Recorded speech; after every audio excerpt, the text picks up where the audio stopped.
It's your host, Stacy Ike, here for the 2017 SAG nominations, and we heard some incredible names, so stay tuned. I am here with the fabulous and amazing girl boss, Miss Sophia Bush, this early morning, which, I mean, seriously, does it even affect her? Oh, it was early. My alarm went off at 3:45, and I sat up in bed, and I had that moment of like, what is that? What's going on? What's happening? And then I realized it wasn't some strange alarm in the house. It was actually just my get out of bed alarm. Start the day. And then I was like, got it. Got to make the coffee. Got to take the dogs out. You know. Let me tell you how much I love your dogs on Snapchat. Like, they are so funny. You, Penny, and the dogs need a show. Like, all of y'all are hilarious. So I love it. I love it. And I know that you're a Shawn Mendes fan, which I'm obsessed with Shawn Mendes as well. So I love that about you. He's hilarious. Yes. Well, he like came onto my radar because I couldn't understand why I was getting all of these hysterical tweets. Like, I think it was like 2012 from all of these really young girls, and I was like, what is going on? And apparently he said that I was his celebrity crush, and I was like, who is this kid? So I started listening to his music, and I was like, oh my God, he's so good. So now there's like a running joke that anytime my friends and I are on a road trip, we listen to Stitches 7,000 times.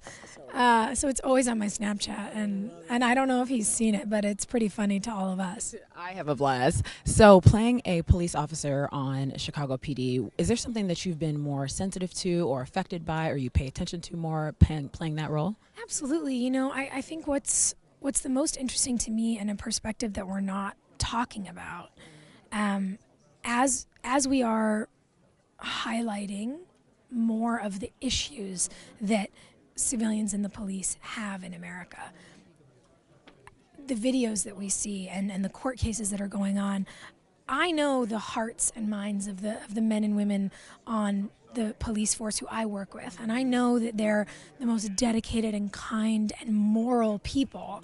And then I see stuff like this that makes the news, and I always go to them. And I go to my technical advisor and I say, I don't understand how to reconcile this. I don't understand how to reconcile the job that I play and what I know of you and the 50 guys on this set who are police officers. And what do we do about this? And he said something so interesting to me. He said, there's nobody who hates a bad cop more than good cops. He said, because what men like that, what a cop who makes a stupid decision like that does is they put a target on all of our backs. He goes, and I've already lost enough friends. I've lost my friends on the job. And I'm mad as hell when I see something like that. I want to take that guy off the force. And now I'm out and people are screaming at me when I'm in my uniform asking if I'm one of those guys. And I just never thought about it before.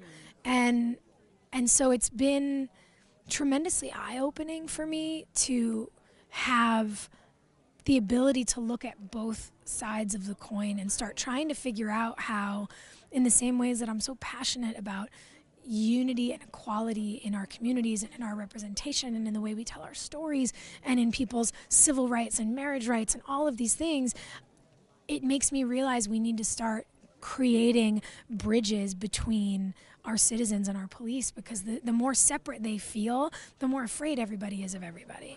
And that has been a real gift from working on the show, for sure. I don't hear it from a lot of actors being that in tune with their characters, so I appreciate that so much. And I felt like I had to ask because I could tell based on your social and the way you talk about these issues that it affects you. So that's amazing. You directed a few episodes of One Tree Hill. Yes. My favorite show ever.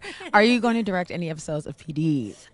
I don't know. You know, it's a very complicated show in that it's very rare that we're not all in everything. I don't know. I think they'd have to figure out a way to, keep me like in one, like maybe I could get in trouble and like be at the desk or something, so that when they were out, I'd be able to just direct, because directing on a show that's so stunt heavy and has so many actors like ours and also having to be in it, I think I might lose my mind a little bit. Right? I'm like, yeah. The balance already on the episodes you did for One Tree Hill. I was like, how did she, because you were still in them. It's a lot. It's that girl boss thing she got going on, y'all. So let's just, last but not least, favorite person to stalk on Instagram. Oh my God, I stalk all my friends on Instagram because I'm always gone. I'm always in Chicago 10 months out of the year, so I'm always like on Instagram being like, what are my roommates doing?